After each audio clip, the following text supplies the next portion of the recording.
Can't decide and torn between a romantic, comedy, action, or an indie film to watch for the weekend? Well. Golden State Media Concepts Movie Podcast is your ultimate guide to the latest movies. Join us as we dissect the latest on the blockbusters. It's the Golden State Media Concepts Movie Podcast.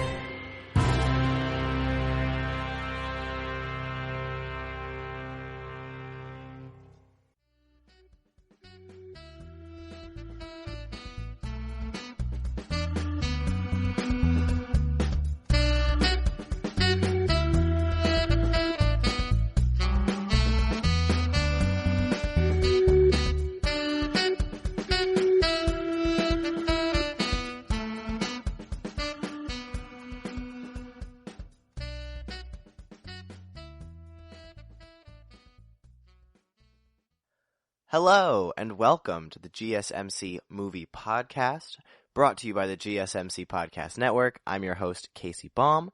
I hope that you're all having a wonderful week, a wonderful Wednesday. Today is Wednesday, August 12th. I know I'm very happy right now. I just moved into my new apartment. I am fully back in Philadelphia, super excited to be here. My setup is all done, and that also means that the dust has parted. My allergies are not nearly as bad. I'm feeling a lot better, and I'm also feeling really good because I have a very exciting show for you this week. All of the movies that I watched this week I thought were fantastic. I can happily say that I recommend all three of the movies. And the theme for this week is electronics, devices, the digital world, social media, that kind of thing. So the first movie that I watched is a brand new film on Netflix. It's a Polish film called The Hater. The second film that I watched is a 2010 film, The Social Network. It's a movie that has been on my watch list for a very long time. And the final film, my weekly recommendation, is Her. The last segment this week, too, is something a little bit different, which I'm excited about. I liked The Social Network so much that I thought I would do a little bit of a fun fact segment. This will focus mainly on the fact that because it's a biopic, I'm going to be running down some of the inaccuracies, some of the actual things that might have happened in the real life story, because there's a lot of things that I can talk about there. But it'll be a fun fact, just a fun little segment at the end surrounding The Social Network. So that's today's episode, and let's get started. Alright, so the first film is called The Hater. It was recently released on Netflix. It's a Polish film directed by Jan Komasa, who is a pretty well-known Polish director. He's directed films like The Suicide Room and Corpus Christi. This one follows our protagonist, Tomas, who is a university student who gets kicked out of college for plagiarism and ends up getting hired by a pretty sketchy PR firm and ends up getting wrapped up into political turmoil as well as hate groups. And there's also a little bit of a broken relationship with the daughter of his university financial sponsors. So there's a lot going on in this movie. Jan Komasa is no stranger to political themed films. And this is obviously no exception. This one is definitely a response to certain politics, both in Europe and just worldwide. So it's a very relevant film, I think, not only for Polish people, European people, but also for anybody. And I'm watching this obviously as an American, and it is definitely relevant for the United States right now. I didn't really know what to expect going into this movie. I knew that it was somewhat about electronics as I was trying to theme my episode. Definitely knew that there was something around social media. This one is very clearly about how social media can influence people who may be looking for, just people who are vulnerable, looking for work, whether it be vulnerable like stability-wise as far as actual housing and living circumstances, or vulnerable within sort of just their own mental capacity, maybe weak-willed or whatnot, easily influenced. And so how you can easily get wrapped up into things like that, and it can go south very, very quickly. So I didn't know a lot about this. I hadn't seen any of the director's previous work, but I ended up really enjoying this. It took a little bit for me to get into it. I think part of that, I ended up watching this on my phone, for some reason, which is a little bit ironic, first of all. And so I think it took a little bit for me to get into it, because the film definitely is very complex. There's a lot going on, particularly for a film with, subtitles, a foreign film. But once the main plot gets going, I did end up really, really enjoying the film. And let's talk about what that main plot is. So I had mentioned some of those themes that it talks about. It definitely is a commentary on kind of the rise of fascism and global authoritarianism and just hate groups in general, and how certain people can easily fall into things like that. But the thing that I really like about, well, also sort of a commentary on social media and how that sort of influences things like that. So it's obviously like interconnected in that way. But I really like how it focuses specifically on one character, and a pretty morally ambiguous character, not a character that we necessarily want to root for all the time, a pretty clear anti-hero. But it ends up being a much more personal story, and I think that benefits the film because the film's themes are so broad. It's not something that you would want to necessarily comment on it would just end up being too complex if it focuses more broadly, more vaguely, but there's so much that can get packed into this film because it ends up just following one character, and it's relatively, I don't want to say easy, because I'll mention this in a second, but it's not necessarily all that easy to follow all the time. But at least we have a focal point. We have a central character, who is a very compelling character, despite the fact that he isn't necessarily the most likable. But all of these themes come together, in physical circumstances. So in actual events, you can kind of see what themes are tied into where, and all of these events that happen in this main character's life, Tomas, are seemingly a little bit all over the place. At least in the beginning, you don't necessarily know how things are connected. There's a lot of different things that go on. So for example, he gets a specific job that then kind of ties into a family that he has a relationship with that you wouldn't have expected that to be tied into at first. And so there's a lot of different events that end up getting connected in really complex ways, and some of those connections don't even reveal themselves until later in the movie. So I really like how all of these themes create these events, and all of these events create really intricate, complex connections, more so than I think a lot of movies of the same sort of vein, of the same tone. It feels very domino, so like one thing will be connected to the other, and obviously that's what makes a good screenplay. Here it's not quite as subtle by the end. You can tell how well everything is connected, and so that might be a turnoff for some people, but I think overall a lot of time was taken into kind of outlining the plot. And I think the plot is the strongest part of this screenplay, because there's so much going on. I really like all that. And that being said, because there is so much going on, there are certain aspects of certain plot lines that do get dropped relatively quickly, or by the end of the film, they're just seemingly irrelevant to make way for a more important storyline or even a more important character development. So some things seem to get lost in the shuffle a little bit, but that is not to take away from how interesting a lot of these plot lines really are. The film also comes full circle in a really nice way. The opening scene, or one of the opening scenes, I don't think it's exactly the opening scene, is almost identical to the final scene. That's always something that's really nice. I think it's really smart to do that, and you can tell where the characters are and where they have been by just seeing how they respond to that scene. So I do think that is a pretty smart way to go. Just outlines how smart the plot is in this script. So moving on to the acting, I think our main character, who is played by, I'm really gonna try to pronounce this name, Maciej Musielowski. I think that was okay. I don't think that was too bad.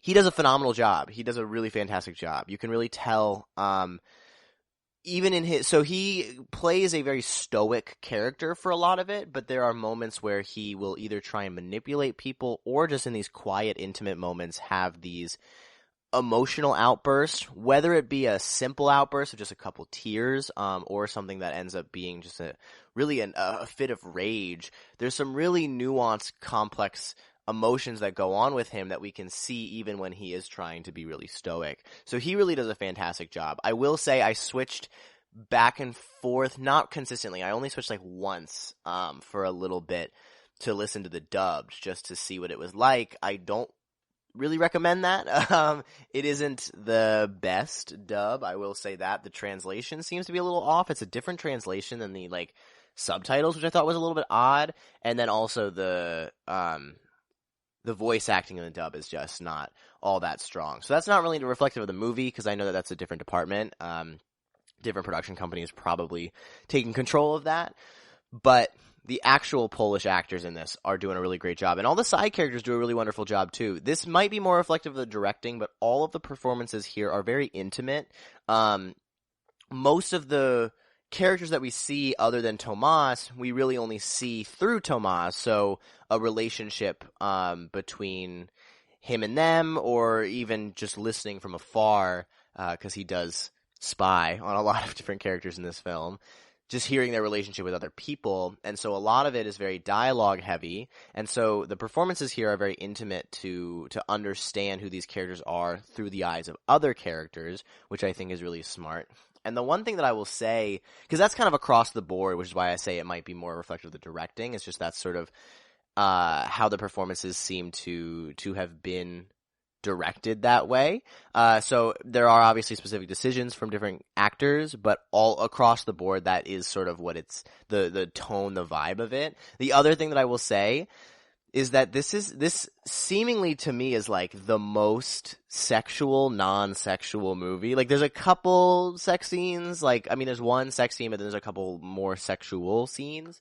But most of the film, there really isn't any sex scenes, but all of the dialogue, almost all the dialogue, is very sensual. It seems like the characters, almost every character is like trying to seduce the other character in a way, and not literally in a sexual way. I think this is really reflective of the themes of manipulation and secrecy, because that's sort of how every relationship is acted, which I thought was really smart. And so all of the performances are really intimate, and then also really kind of sensual and seductive, which is a really interesting way to go.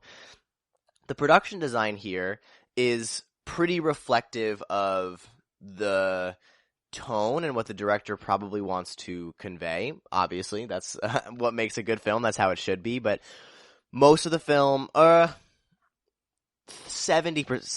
of the film, that's most. 70% of the film takes place inside, a lot of interior locations.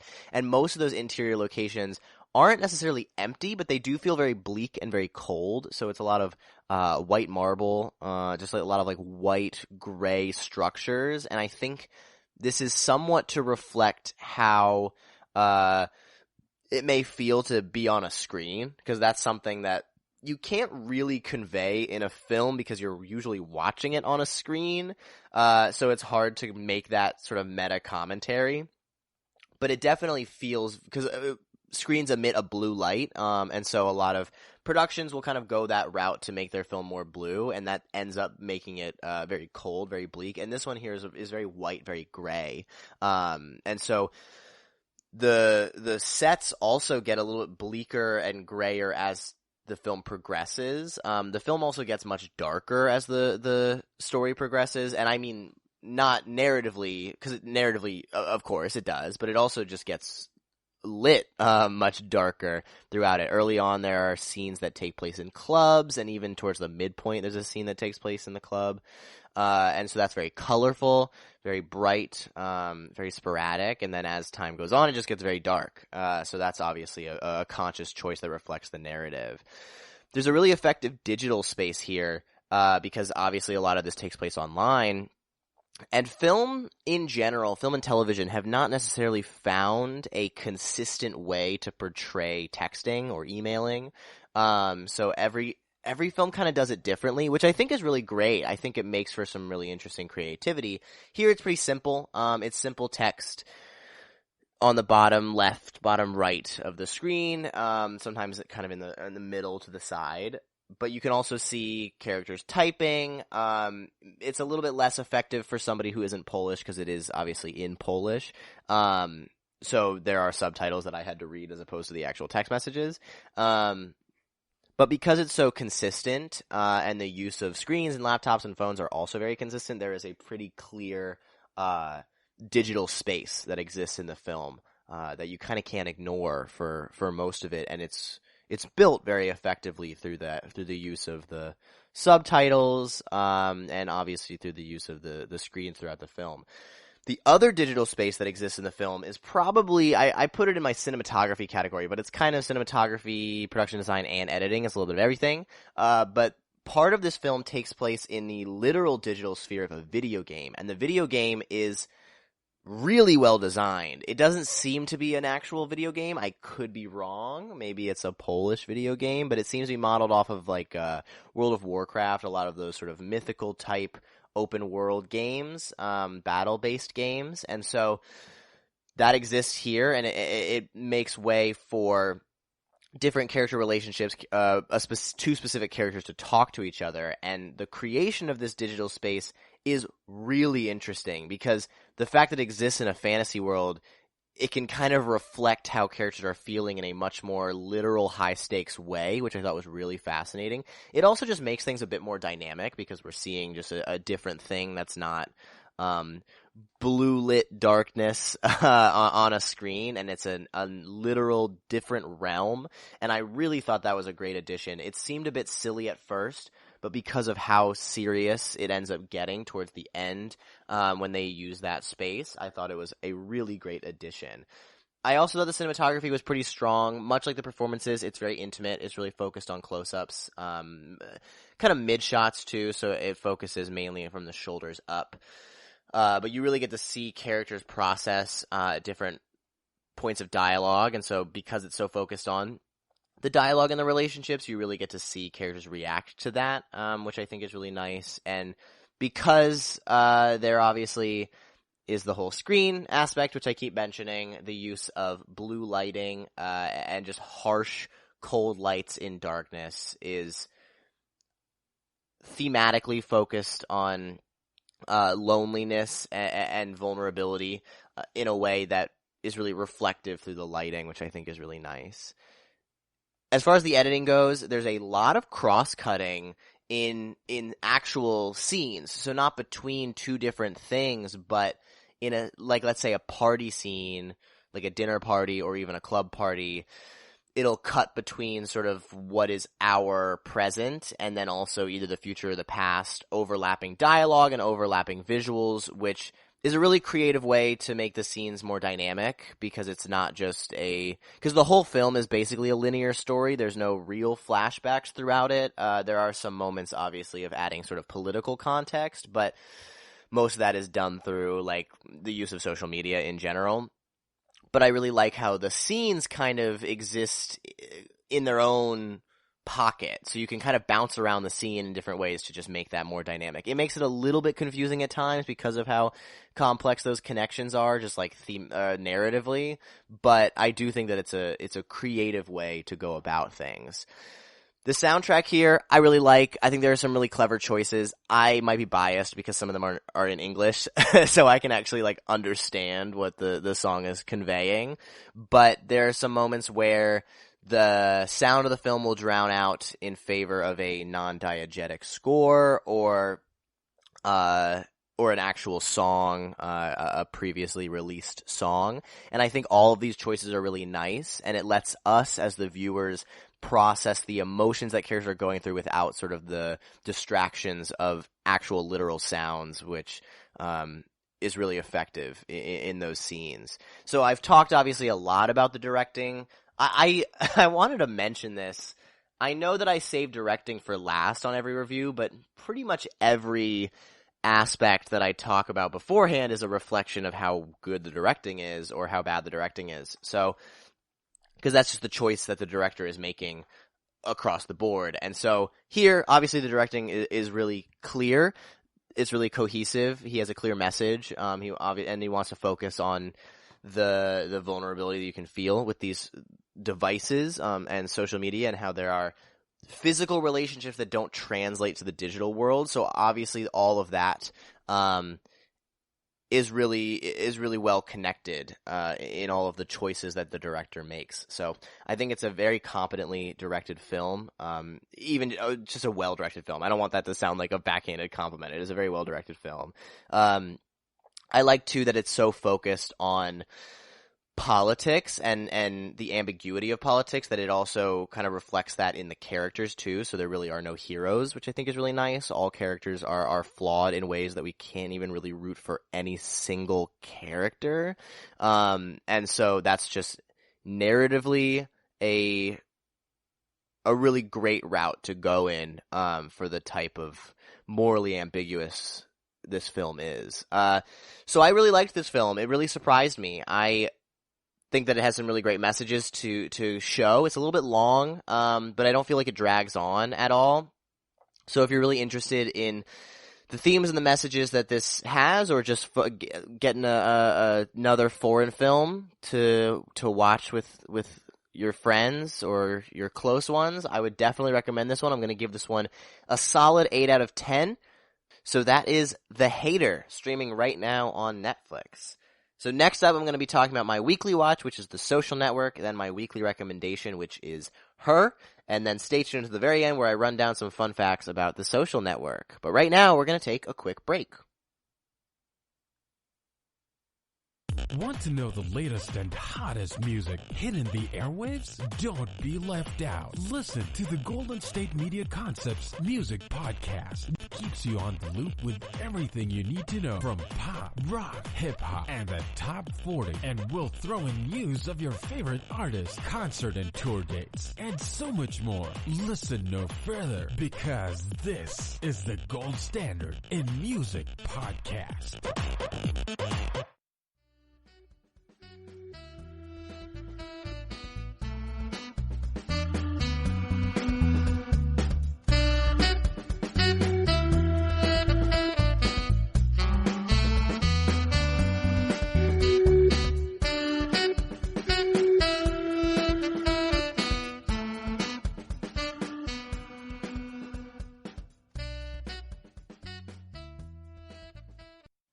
Welcome back to the GSMC Movie Podcast. I'm your host, Casey Baum. If you're just tuning in or skipping around a little bit, I have just given my review of The Hater. I will now be going into my weekly watch, which is The Social Network, and then my weekly recommendation, which is Her. Stay tuned until the very end where I talk about some fun facts about the stories behind The Social Network. So The Social Network is a film from 2010. It's directed by David Fincher, written by Aaron Sorkin. It stars Andrew Garfield and Jesse Eisenberg, as well as lots and lots of other people. It follows Mark Zuckerberg and Eduardo Saverin throughout the creation of Facebook and the ensuing lawsuit between the two of them, as well as the lawsuit between the Winklevoss twins, and really focuses on Mark Zuckerberg's relationships between certain people throughout the creation of Facebook. So this is one of those movies that I've been meaning to watch for a very long time. It is a very famous, very well liked movie. And it's one of those movies that if you haven't seen it, everyone talks about. If you're a big film person, lots of people talk about this movie. And it's just one of those movies that everyone is right about. It is so good. It's like the team, you hear about the team behind it. So I mentioned kind of everybody really big. Or sort of the biggest parts of this movie. There are a lot of even bigger people in this movie. So like Justin Timberlake's in this movie, Rooney Mara's in this movie, Armie Hammer is in it, and you hear the team and it just comes together in the way that you would expect a movie like this to come together with how good everybody is individually. The team works so well together. This is a phenomenal movie. I loved it. I really, really loved it. I think so I'm going to try not to like just rave about everything in this movie, because every aspect of this movie has been dissected and praised to death. So I'm going to obviously talk about those. I don't want to talk about it too in depth because so many people have done that. But the thing that I really, really loved about this movie is how it takes a story that is a real life story and swings it in a way that makes it narratively interesting, cinematically very interesting, and then also makes a message commentary based on real events. So David Fincher is somebody who really likes to focus on gender dynamics. He's done so in Fight Club and Gone Girl. It's just a theme and message that he really likes to talk about, particularly masculinity. This film is very much like that. It is really focused on sort of the toxic masculinity that may exist in worlds like this and how it can end up creating some of the biggest cultural events and here social medias that we know as a society. And then in this, the thing that I thought was really interesting is how I really saw this as a meta commentary about biopics too, because towards the end of the film, Rashida Jones says a line about the lawsuits that are happening, and she says that most first-person testimonies she believes to be 85% exaggeration and 15% fabrication, which I kind of saw as a meta-textual reference to how biopics are and how you kind of can't believe what you're seeing, and it's just to make a case, make things more interesting. And the whole film revolves around how kind of to make a case for or against people, events. And so it is a really, really smart biopic in that way and makes something that should be extremely boring, the digital creation of a social media platform with like tons of lines of code, and then also like legal actions. All of this should be boring, and it is really not. And a lot of the credit there is the screenplay. So the screenplay is written by Aaron Sorkin, who is a very, very well-admired screenwriter. He has a very distinct style of writing, and he has the kind of style of writing that is my favorite. So it's very much him, but I think there are other screenwriters that emulate it. It's the style of writing that draws attention to itself in the way that you can tell it's film dialogue, but it also flows so naturally and so well. He kind of credits himself as thinking of it as songwriting. He thinks of writing as music, which I think is very fascinating. So it flows so well that it feels like natural dialogue. So if you want to put really natural dialogue in a film, it's usually going to be really boring, because natural dialogue, unless you're talking about something super exciting, is filled with quiet moments or just mundane, boring moments. And so I really like the combination of film dialogue and natural dialogue, and here it's really, really perfect. The structure here also is obviously super great because Aaron Sorkin started in the theater and started with playwriting, so it's really well structured. Much like The Hater, it comes back full circle, but it comes back full circle in a much subtler way than The Hater, so narratively it's full circle, but the actual circumstances that are happening are not. But both the opening and closing scene are almost saying the exact same thing and really focused on Mark Zuckerberg's motivation in this film. There's a really phenomenal use of subtext in the movie. So that's pretty reflective through a lot of it, through a lot of the relationships between Mark and his first girlfriend, Erica Albright, in that opening scene, which is a pretty iconic opening scene at this point. And then also his relationships with like Eduardo Saverin and Sean Parker. The one where it's most apparent, the subtext is most obvious, is a post-race scene with the Winklevoss twins, where they are in England and they just finished a crew race, and so the subtext is pretty apparent there. So it's really, really smart. There's just tons of show don't tell, where it's all kind of laid out in the dialogue in ways that we as the audience aren't really picking up on consciously, but all of the motivation and character values are completely laid out in the dialogue because of the fact that Aaron Sorkin is such a dialogue-heavy writer. And that dialogue, because it's such a distinct style of writing, wouldn't work if the acting wasn't there. And the acting is phenomenal. So it's got a fantastic cast. There are so many different names that you could pick out that are in this movie, and they all work really great on an individual level. They feel very natural when saying these types of lines, but I also think the chemistry is really fantastic. I think the biggest standouts for me are Andrew Garfield and Justin Timberlake. I'm a huge Andrew Garfield fan, but I think here he just has I think the dynamic between the two of them, sort of bouncing off of Jesse Eisenberg, is really great because they both have some strengths and insecurities that they try and play off with an air of confidence or stoicism that ultimately is a reflection of that masculinity that David Fincher's trying to comment on. but creates a very nuanced performance in different ways. So I love the two of them. This is kind of probably more later on, but as far as a casting choice, I think it's really smart to cast a musician as Sean Parker, the creator of Napster, because then we just get some extra textual context for who this character is. So I think that was a pretty conscious decision, which I really, really liked.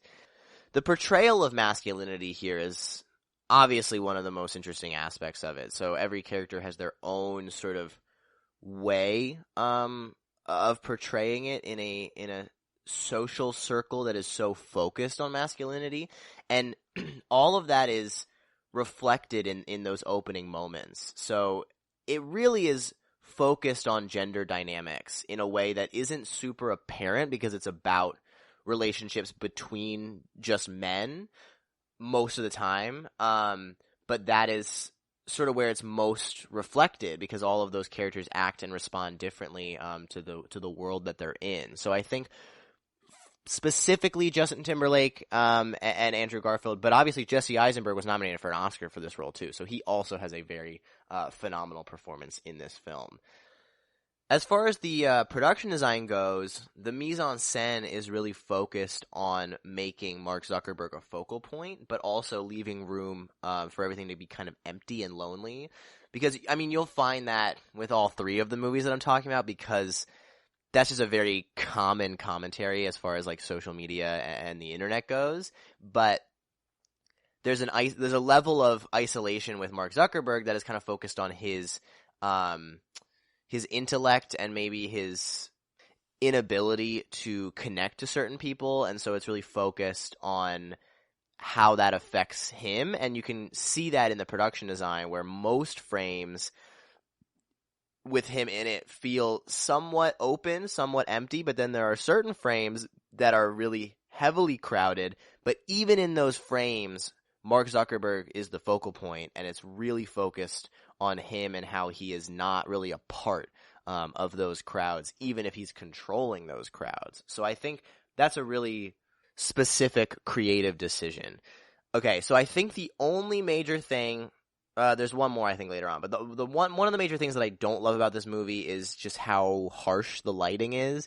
Lots of people love it. It's David Fincher's kind of distinct style. He really focuses in on sort of these like yellows, blues, and greens that feel very kind of gross. I do think it works in the way that it's reflective of, or not really reflective, but it really makes way for screens to look really good in this film. They don't feel out of place. In fact, they feel like they're kind of pushed to the forefront in a way that other things are not. But the lighting here is really, really intense, and it's just kind of a personal preference that I don't love it. It's super dynamic. It makes the shot a little more interesting than sort of like most mainstream movies would go. And obviously there's a lot of skill and a lot of time that's taken to create these lighting techniques, but it's just not my cup of tea, not my favorite thing. But the thing that I do think is really nice here is the use of specific shot compositions. So David Fincher uses lots of shots in his films. So I'll talk about that kind of in the editing. But sometimes cinematography that doesn't draw attention to itself can feel like boring or functional or mundane cinematography. And so I'm not saying that's the case here. There are some really dynamic shots. But most of the time, I kind of say that a lot of films will not have a lot going on with the cinematography save for a couple really beautiful shots, and then therefore the cinematography ends up looking really good because you have these frames that look like paintings. But here, a lot of the shots seem like they're just functional. They're just trying to make the scene look good. But the subconscious way that these shots sort of embed messages into your head is really important. So the one that I kind of want to focus on here is the use of close-ups without anybody else in the frame. So just a single close-up, no over-the-shoulder shot. So like that opening scene, for example, with Erica, it kind of goes back and forth between a shot of the both of them or over-the-shoulder shots of one of them, until Erica says one line where she delivers it straight to Mark. And it's almost as if she's delivering it to us, the audience. Like, it's something that we should find really important. It's basically a thesis for this film. And that technique comes back again when he's talking to Sean Parker, and they have a scene where it's basically the same thing, a wide shot, over the shoulder shots, until Sean Parker says a specific thing that ends up being the thesis for the next part of the film, that he's kind of speaking it to the audience, and we're supposed to pay attention to it even more so than the rest of the dialogue. So the shots here are super smart, and the use of the shots are very intentional. The editing, too, is super all over the place. It's very quick. And in a film that's so dialogue heavy, that usually wouldn't happen. It would usually try and linger on things because we want to focus on the dialogue. But the blend of the intensity of Aaron Sorkin's dialogue with the intensity of David Fincher's shots and editing ends up working really well, because the dialogue feels to move really fast along with the pacing of the film, especially in a film that should feel very boring. The quickness of the dialogue paired with the quickness of the editing, I think, is really important to keep the movie flowing and make it really exciting and make the stakes really high in a way that wouldn't even happen for a movie that sort of has the excitement laid out from the get-go. The scenes themselves are usually fairly long, on average, and so the fact that the cutting is so quick within the scenes makes those scenes not feel nearly as long. So moving on to the sound, the other thing that I didn't love about this movie is something that I'm not even sure is there. So I'm watching it on like a new TV, a new setup. Some of the sound mixing feels a little bit off. Sometimes the background noises, particularly when they're in high volume environments, feels like it's a little louder than it should be, particularly with dialogue that we should be like so attention heavy on because it's so intricate. So I think the sound mixing might have been a little bit higher than it should have been, but I also could be wrong. It could be the TV that I'm watching it on. But as far as the sound goes, the score here by Trent Reznor is absolutely beautiful. It has a lot of sounds that sound like internet sounds, but are also very musical in the context that they're put in. I actually don't know if it's any specific Foley that is actual maybe dial-up noises, or Windows startup noises, but it sounds like it is. It sounds like it exists in this world of social media, so that's really important. The standout here obviously being the kind of electronic rendition of In the Hall of the Mountain King, which intensifies a scene that should be also very boring, just two boats racing each other ends up being super interesting, and super high stakes with the use of that score and the use of the shot composition. And so I've talked so much about this film that all of that is a reflection of the directing, but specifically directing, which I can't talk about really in anything else, maybe other than cinematography, I kind of bring up here a lot of the times is how important the blocking is. And so to create those quick cuts, the blocking has to be really specific and really well rehearsed. And then also the blocking is really reflective of how the character relationships change. So specifically in sort of the legal scenes, a lot of times how characters are positioned reflect how they're feeling towards characters, not only in the present moment, but also in sort of the present moment of what we're watching, so the flashback scenes moving linearly. And so it's really important to see how characters are responding to things based on how they're sitting, who they're looking at, who their back is turned to. So that's a very specific decision that is really well rehearsed and looks really great.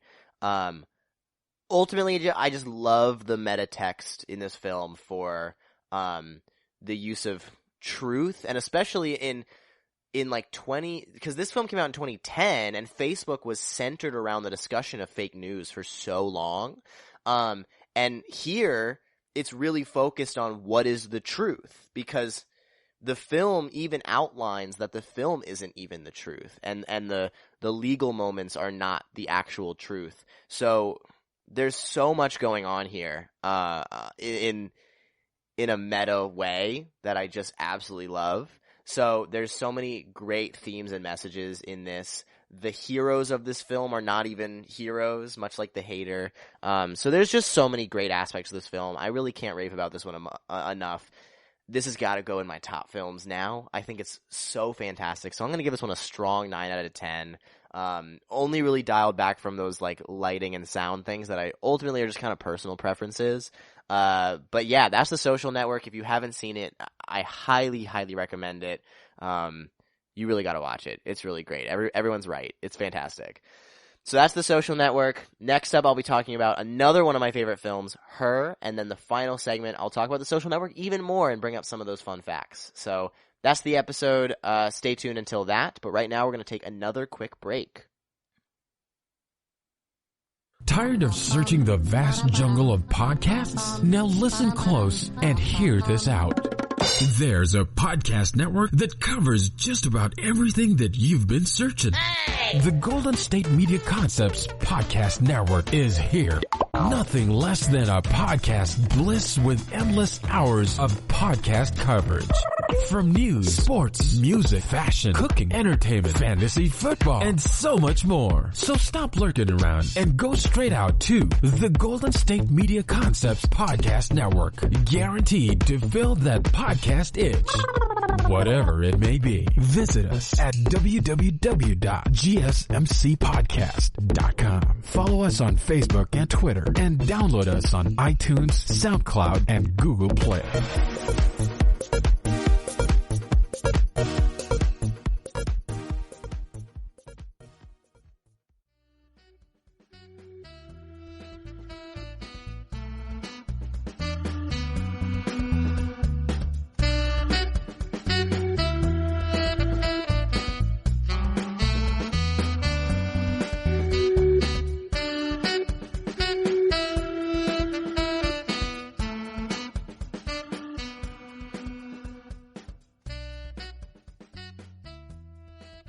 Welcome back to the GSMC Movie Podcast. I'm your host, Casey Baum. If you're just tuning in or skipping around a little bit, I have given my reviews of The Hater as well as The Social Network.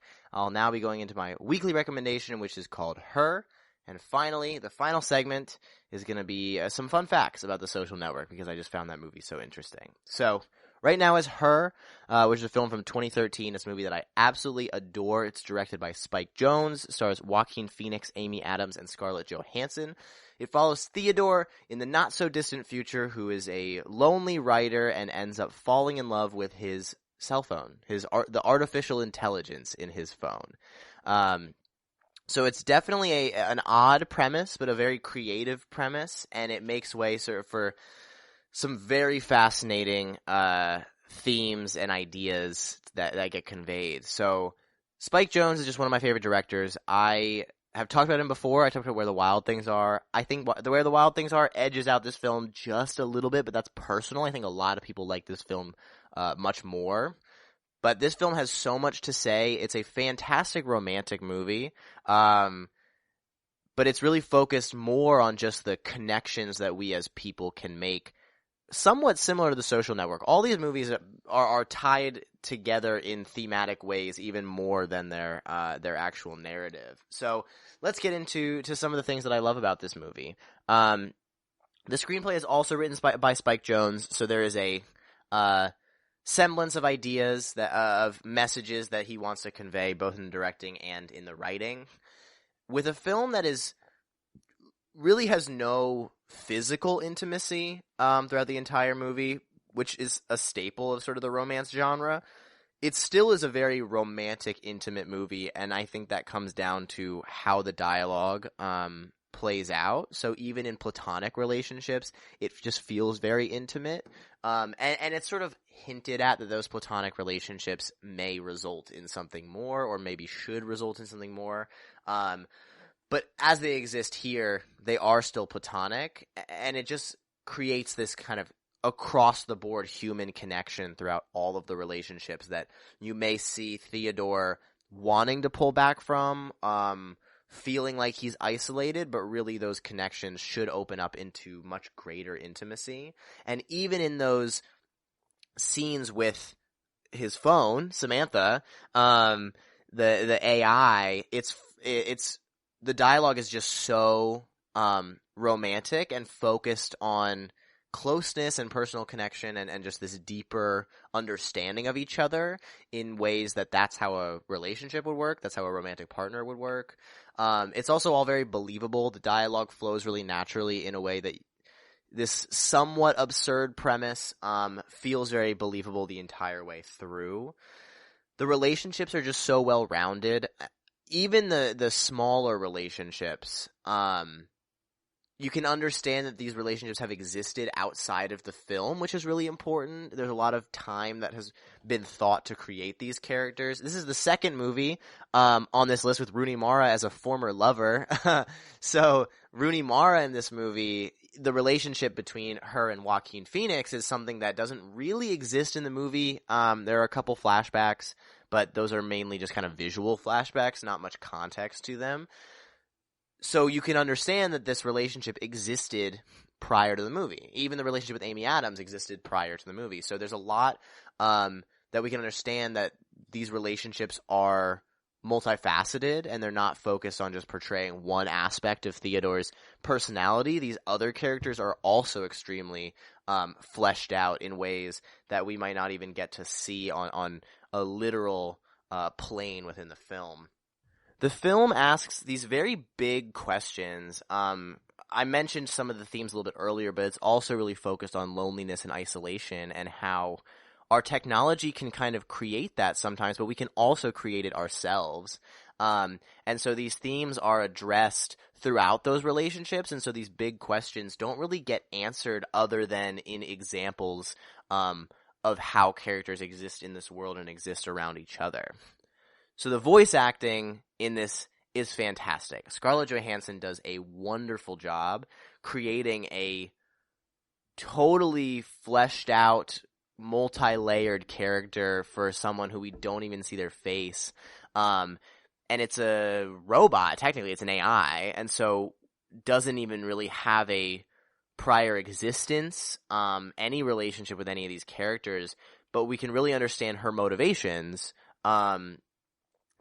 And then because of the fact that we're so attached to her and Theodore, a lot of these moments can end up being very heartbreaking. I also just think everyone does a fantastic job in this movie. Everyone seems to be hiding something of themselves, and so you can see that there is something beyond what they're actually portraying. You can really understand, or at least attempt to understand, what's going on inside their head. Everything feels very awkward. It's like coated with this level of self-consciousness. And you can really kind of feel, particularly in Theodore, because Joaquin Phoenix just does such a fantastic job being alone in this movie. You can feel the weight of that solitude and that loneliness that he holds with him kind of at all times. And he even holds it with him when he's in those relationships, so they kind of bleed into that. And so the relationship that he feels should be focused. It kind of is a relationship with himself, because it's a non-physical thing that's with him, and so he feels much more comfortable talking to it because it's almost an extension of himself. And so that's something that we get to see through his performance and through Scarlett Johansson's performance as Samantha. So there are just some really fantastic, empathetic portrayals throughout this film. The production design is one of my favorite aspects of this movie. I've actually done a little bit of research. It's just something that I'm super fascinated in Spike Jonze's creative process. There's a phenomenal video about her and the production design in her by a YouTuber named Captain Christian that I would highly recommend. But it's really focused on warm tones, so lots of reds and pinks, oranges and yellows, and so it's focused on that end of the spectrum, which is a really interesting decision because of the fact that most of the time electronics are represented with blue light or cold colors, the blue end of the spectrum. And so kind of flipping that narrative and making it something that is much more warmer is really unique and sets it apart. It also kind of creates this idea that electronics have made their way kind of just as a normal commodity in our world. They're no longer this sleek technological sort of symbolism of advancement and progress. They're just sort of these daily household items now, and you even see that in how all of the electronics are even designed. So like the computers are made of wood and they're much boxier. The phone almost looks like just a wallet or a case of some sort. It just feels very normalized in this world, which I think is really wonderful. It almost feels more optimistic in that way. It's not necessarily like this cold dystopian future where the technology is held at a higher realm than humanity. It's that the technology is just so integrated now.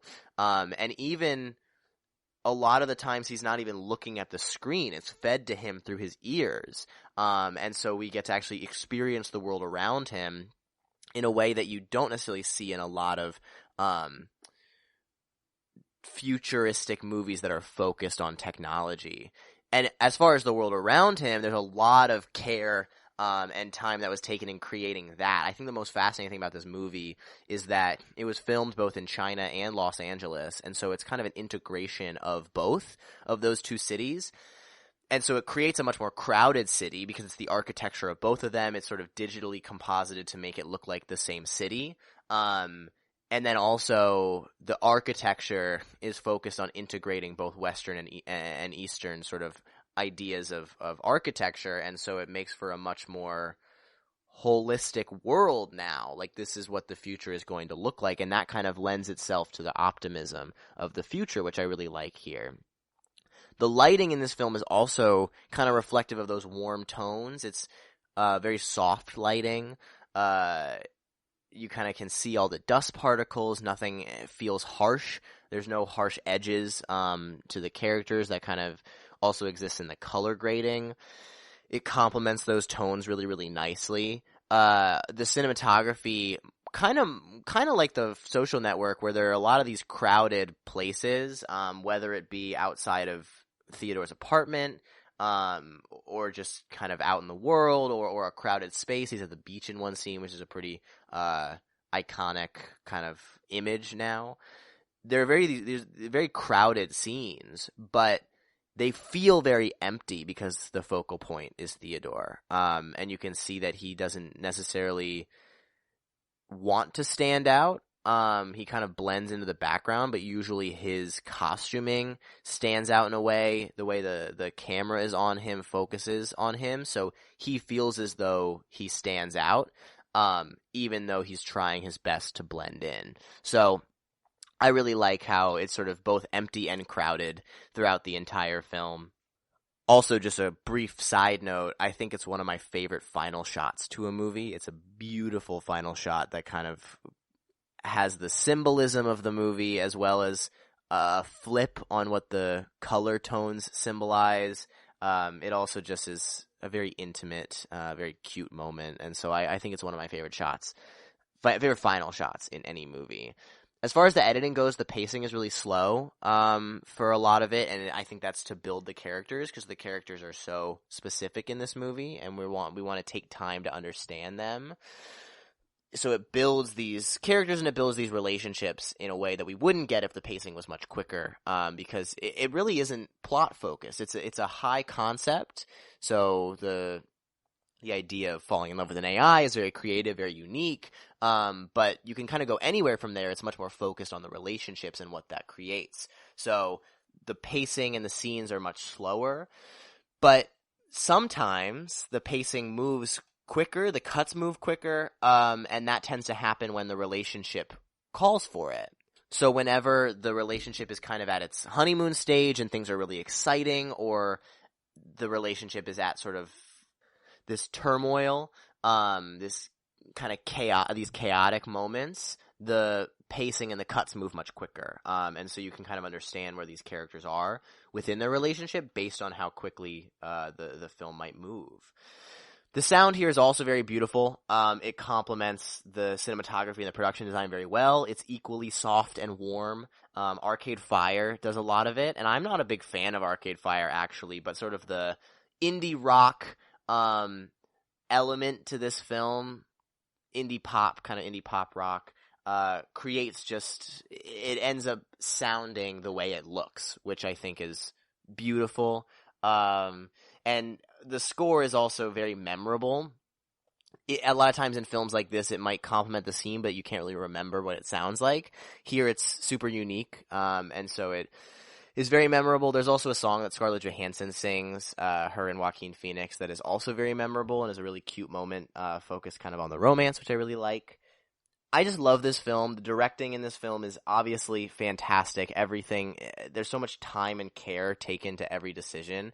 I think also one of my favorite things about Spike Jonze is that he understands humans in such a intimate way, and he understands that humans are flawed and misunderstood, and they have their faults and their insecurities, but instead of meeting that with judgment and criticism, and maybe solutions, he meets that with compassion, and empathy, and he meets his characters where they are, realistically, and he treats his characters with care even when they screw up, which I just think is so wonderful. I think he's such a phenomenal director, and this movie is kind of his magnum opus. So I love her. It's beautiful. Can't rave about it enough. I'm going to give this one a soft to strong 10 out of 10, because it's not as good as Where the Wild Things Are. Personally, it's fantastic. So a solid 10 out of 10 for her.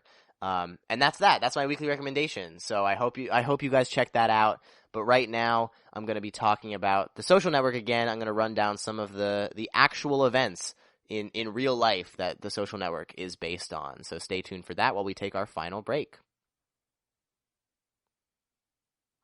Watching TV has changed over time. Streaming has become the new norm. That's why Golden State Media Concepts television podcast dives headfirst to the world of cord cutting. Want to be on the loop of what's hot in Netflix? Or if it's not a preference, what about original shows in Hulu? We've got you covered. Join us as we fill in the blank and talk about movies to stream and what show you should be binging. This is the Golden State Media Concepts television podcast.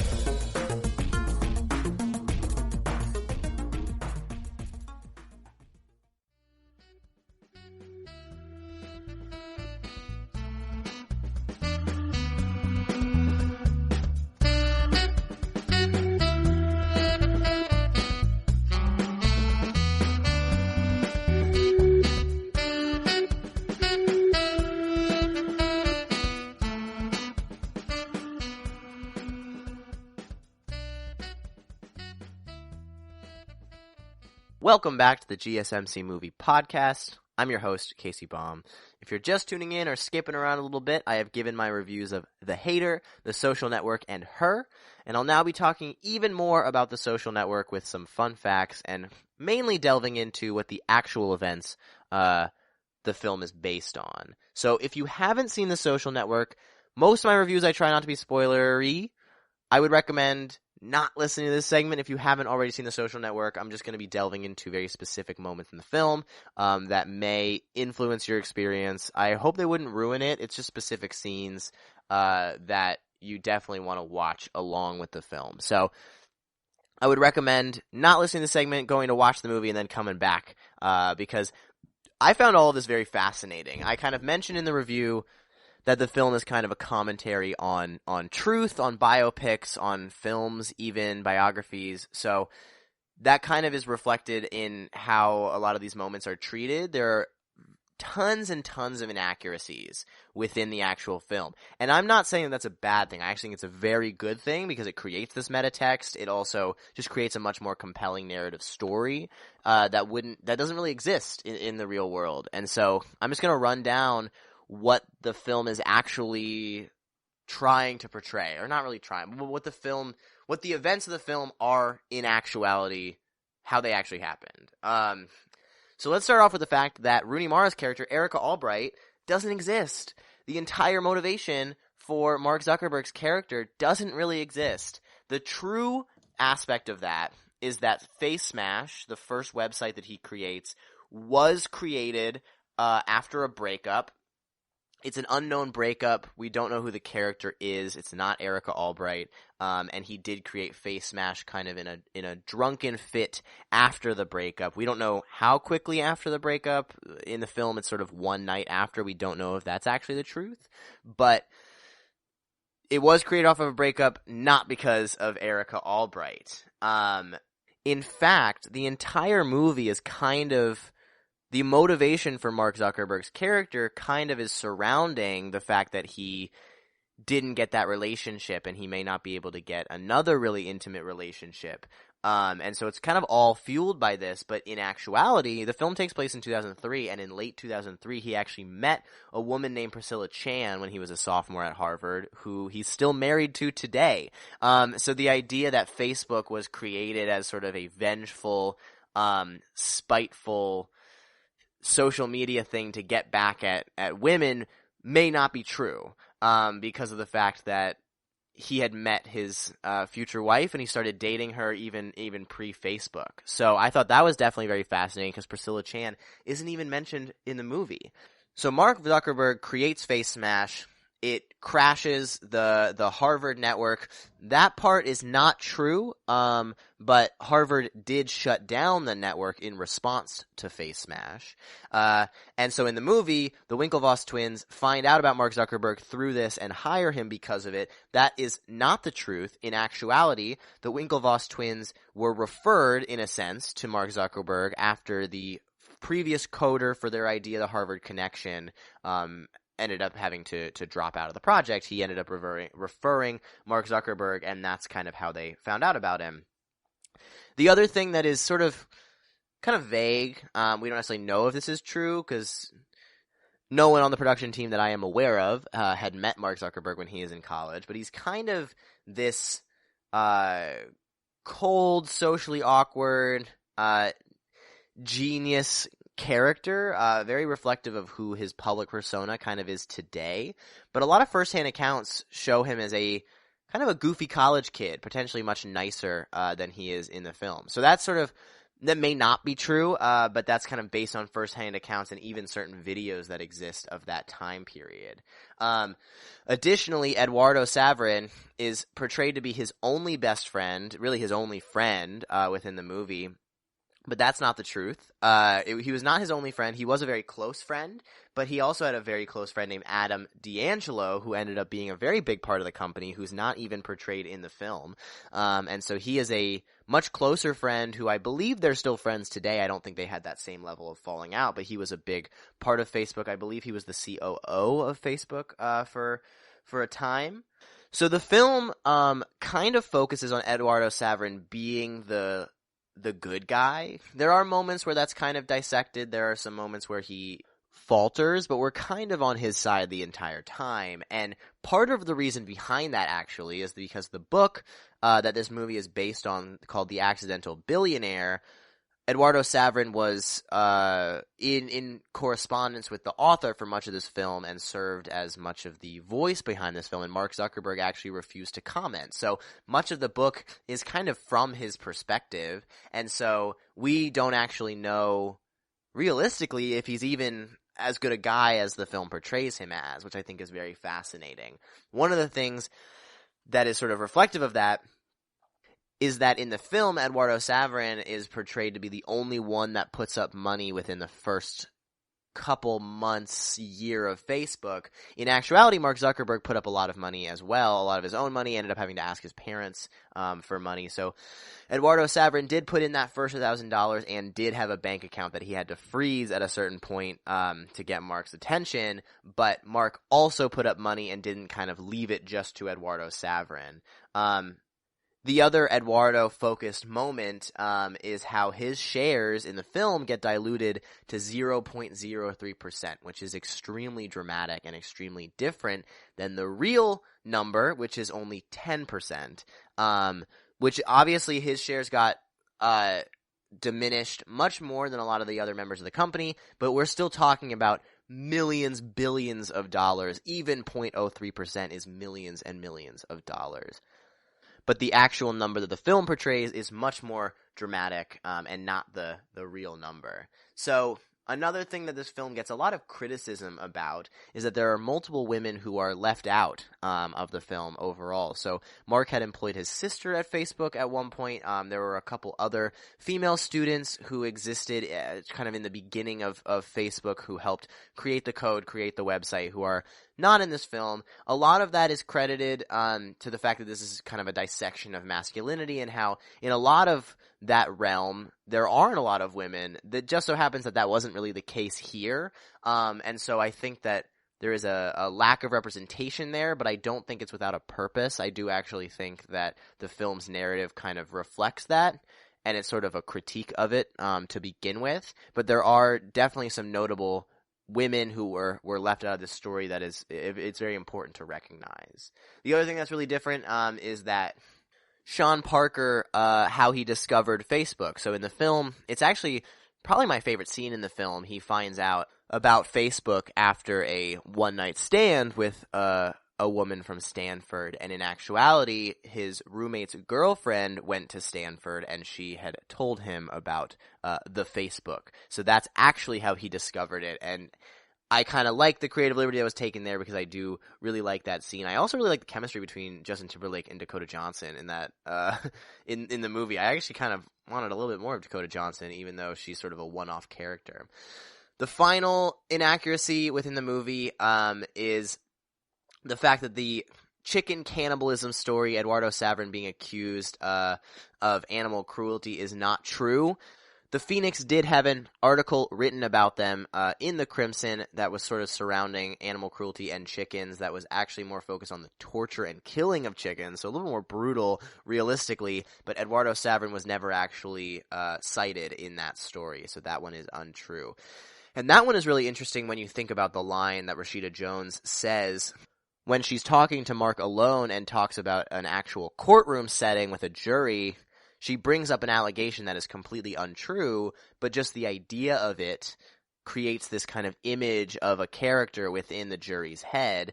And there is a moment where Andrew Garfield says to Mark, "You're the one that planted that story," and this is a story that didn't even exist, but we now have that context as a viewer of that kind of in our head that plants the idea of what kind of a character Mark really is with a completely fabricated story in real life. And it kind of creates this dynamic of how we think of Eduardo versus how we think of Mark, when that might not actually be the reality of it all. So I think that this film is super fascinating in the way that it kind of talks about reality and these real historical events, but does it in a very compelling, very metatextual way. I know I keep saying that word, but that's kind of the only way I can think of to describe it. So that's today's episode. I had a lot of fun. I really liked all of these movies. I'm glad I got to watch them, and I hope that you liked them. I recommend all of them. I know that I think Her is on Netflix as well. I think all three of these movies are on Netflix. I know that The Hater and The Social Network are on Netflix, and I believe Her is as well if it hasn't been taken off already. But